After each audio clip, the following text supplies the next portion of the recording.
Good afternoon, students.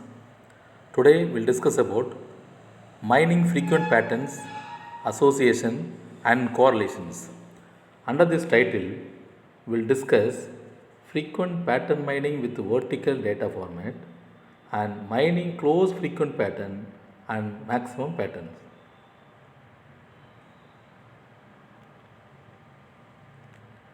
In the previous class, we discussed a priori algorithm with some examples, but we found there are some major issues in a priori algorithms. To improve the a priori algorithm, we have also discussed some of the approaches. Next, we have discussed a frequent pattern growth approach, under which we have discussed some of the different methods. Today we will discuss about frequent pattern mining with vertical data format and mining close frequent patterns with maximum patterns.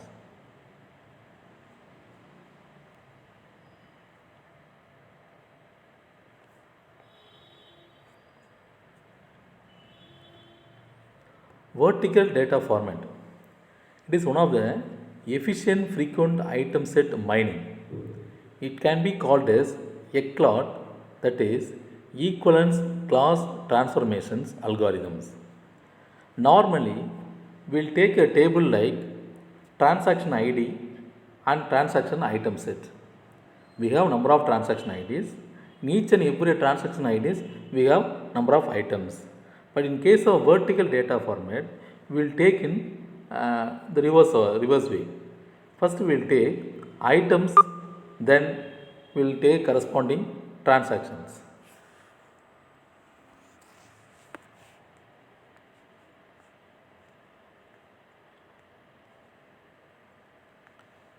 So here we can take vertical format. For example, if you take T of AB equal to T11, T25, these are all the transactions. If you have transaction IDs like this, then the list will be contain only transaction IDs, that you can see the examples, items I1, I2, these are all the items with the corresponding transaction IDs given the right side, transaction ID set. For example, item 1 which is occurring in transaction ID T800 and T900, and item 2 it is occurring on transaction ID 100 and transaction ID 800. The next one is deriving frequent pattern based on vertical intersections. It's a rule: if T of x equal to T of y, then x and y always happen together. The second one, the T of x exists T of y, then transaction having x always has y also. To accelerate mine, we have different set, that is nothing but if you have T of x equal to T1, T2, T3 and T of xy equal to T1, T3, the difference between these two, if you find, that is T2. Why? Because in both we have T1 as well as T3. So the remaining balance one is T2. So this different set will help you to accelerate mining. Now we have two different tables. Now as for understanding, we can take left table and right table. Okay. The left table is horizontal format and the right table is in vertical data format. In left side table, it is horizontal format. There we have transaction ID like T100, T200, T300, T400, T500, 600, 700, 800, 900, like that. We have transaction IDs. In each and every transaction ID, we have number of transaction items, number of items. The item ID is given I1, I2, I5. The I1, I2, I5 it is occurred in T100. The I2, I4 is there in T200. The I2, I3 is there in T300. Like that, in each and every transaction, we have item sets, number of item sets. So if you convert this into vertical data format, you need to do scanning this database once, By that, okay, you can understand how many item sets are there in the horizontal format. So minimum is I1 and maximum is I5. So totally we have 5 item sets. We have 5 items there. So that item set can be listed in the second table. Okay, I1, I2, I3, I4, I5, and now we can check. Okay, the I1 item set which is available in how many transaction. In the horizontal format, if you check, yeah, I1 it is there in T100 and T400, T500, T700, T800, T900.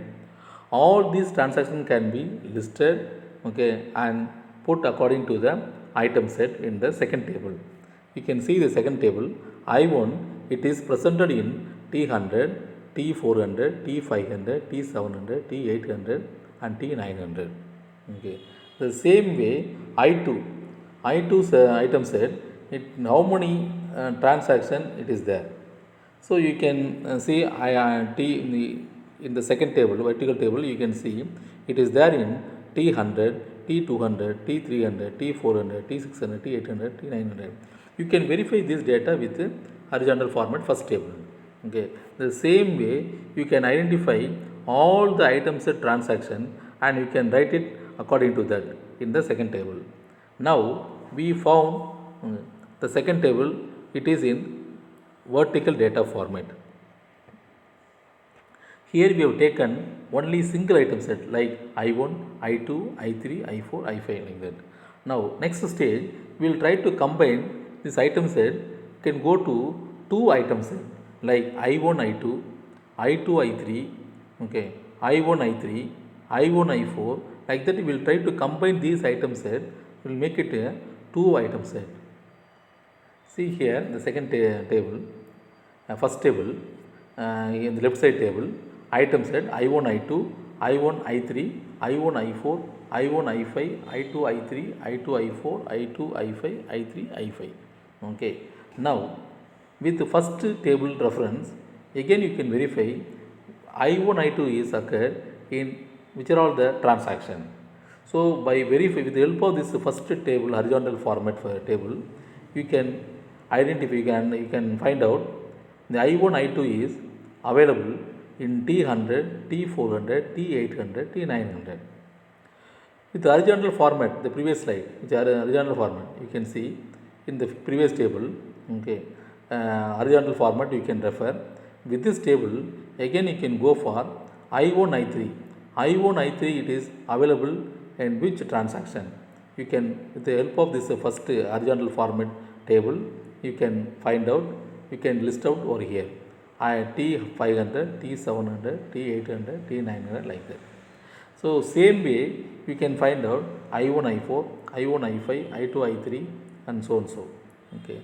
Now if you see this table, it is in vertical data format with two item set. It's a two item set. Here you can look at this table. I1, I4 it is having only one transaction ID set, and I3, I5 are also having only one transaction ID. So generally we have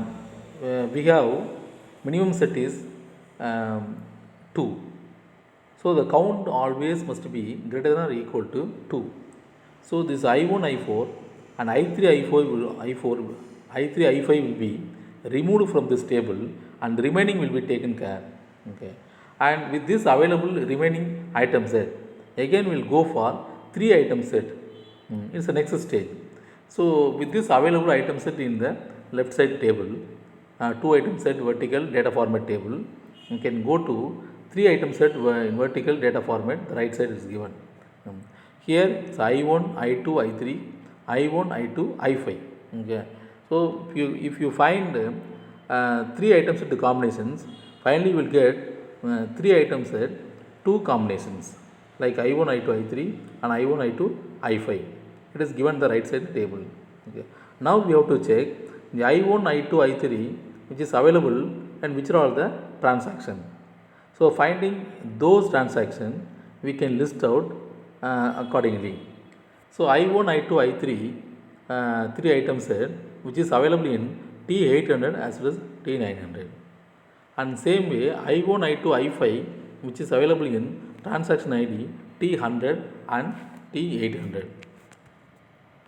These two are frequent items set they are, which is found through vertical data format. And so what we have done in the previous slides, the same concept which is given here in the descriptive way. Like you can take first one, the item set I1, I4 and I3, I5 each contain only one transaction. They do not belong to the set of frequent two item sets. Okay. So there is no two item sets. So we have only one item. So it is not equal to or greater than or equal to minimum support. So it can be removed. Okay.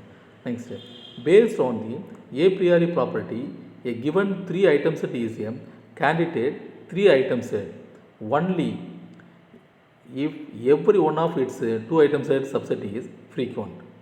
The next rule is the candidate generation process here will generate only two three item sets.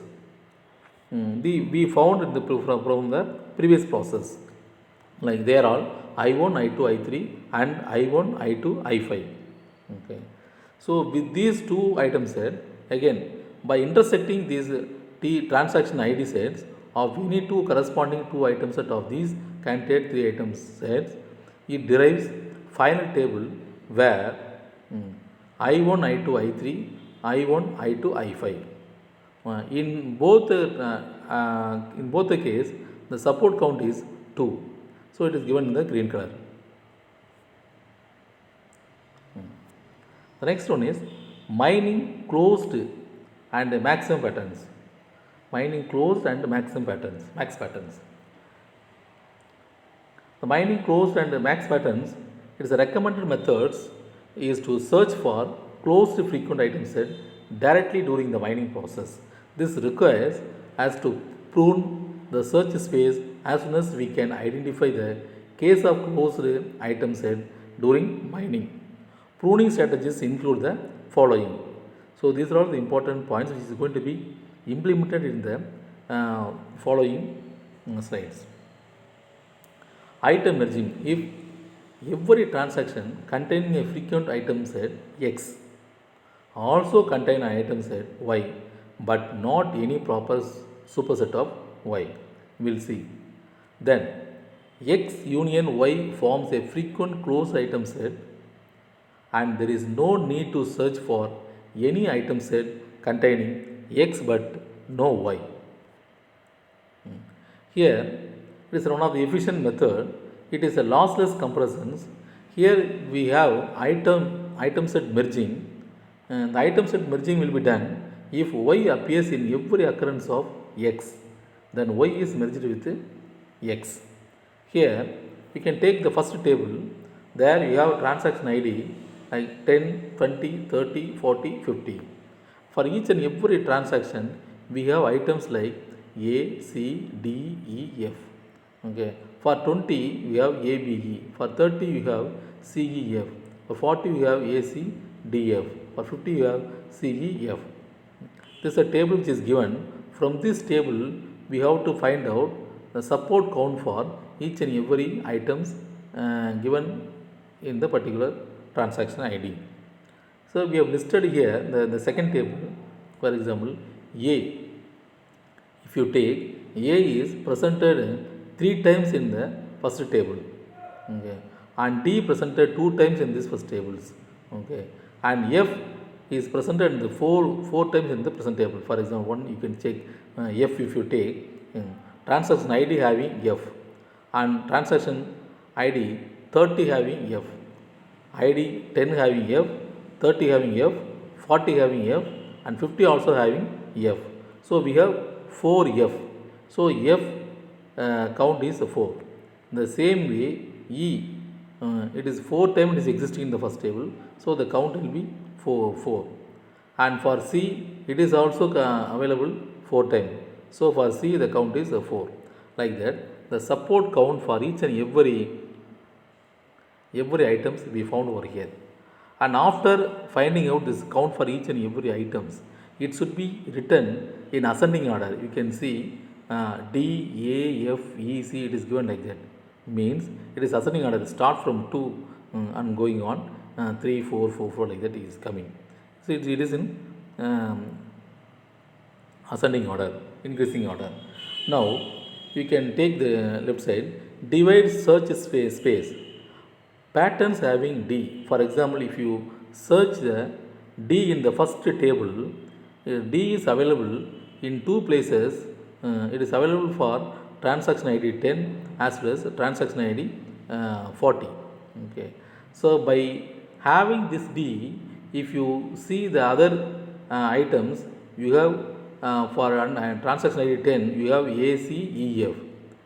For transaction ID 40, you have ACF. Okay. So you can take ACF, it is also presented in transaction ID 10 ACF. So ACF can be written CFA. Down you can see CFA. It is sent to, it can be written CFAD. So why it is written like this? Okay, it is a merging. Okay, see CFA is also available in transaction ID 10 also. So the D can be merged with this. Now we can take CFA is the Y and D is the X. So if we combine, see here the down you have given X equal to D and Y equal to CFA. If you do merging, then you will get ACFD. The count is 2. So so if you see the ACFD in the first table, it is coming 2 times. The count will be 2. Now, closed set plus mining closed item set by pattern growth. Here also the rules is given here. Okay. Item set merge. If Y appears in every occurrence of X, then Y is merged with X, which we have done over there. Okay. Then sub item set pruning. If Y is subset of X and sub of X equal to support of Y, then X and all of the X descendants in the set of enumerations tree can be pruned. There are different methods or tricks are there. They are all hybrid tree projections and item skipping, then efficient subset checking. Under hybrid tree projection, we have another two methods like bottom up physical tree projections on top down pseudo tree projections. Item skipping is a thing, but if a local frequent item has the same support in a several header table at the different levels, one can prune it from the header table at the higher level.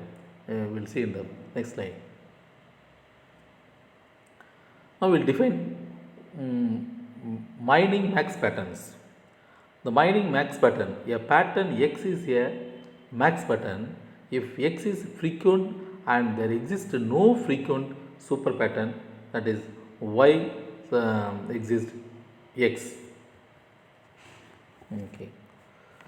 So the next one is difference from closed pattern. The difference is closed pattern. Do not care. What is the difference from the closed pattern? Do not care the real support of the sub pattern of the maximum pattern. Okay. And suppose if you take transaction database 1 T1 equal to A1, A2 so and so A50, and T2 if you take A1 so and so A100. In both the transaction, if you find the minimum, if you fix the minimum support is 1, then how many pattern items does DDBI contain? Okay, only 1. If you take A1 to 100, so almost you will have only 1 maximum minimum support. Okay. And max pattern is a lossy compressions. We don't know the real support of A1, A40.